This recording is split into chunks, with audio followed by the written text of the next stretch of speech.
بسم اللہ الرحمن الرحیم۔ خوشگوار زندگی کے لیے نسخہ نبوی۔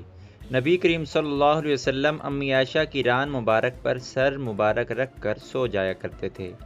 نبی کریم صلی اللہ علیہ وسلم گھر کے کام کاج میں اپنی بیویوں کا ساتھ بٹاتے تھے۔ نبی کریم صلی اللہ علیہ وسلم اپنی بیویوں کی کڑوی کسیلی باتیں اور طرز عمل خندہ پیشانی سے برداشت کرتے تھے۔ نبی کریم صلی اللہ علیہ وآلہ وسلم امی عائشہ رضی اللہ عنہ کو پیار سے عائش سے پکارتے تھے۔ نبی کریم صلی اللہ علیہ وآلہ وسلم اپنی بیویوں کی بیماری میں بیمار پرسی کرتے تھے۔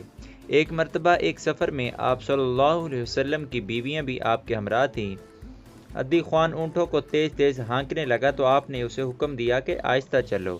نبی کریم صلی اللہ علیہ وسلم جب گھر تشریف لاتے تو سب سے پہلے مسواک کرتے۔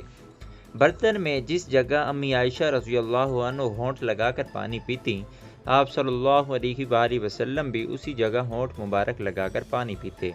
ایک مرتبہ عید کے دن نبی کریم صلی اللہ علیہ وسلم نے امی عائشہ رضی اللہ عنہ کا دل بہلانے کے لیے اپنے جسم مبارک کی پردہ کی اوٹ سے حبشیوں کے کرتب دکھائے۔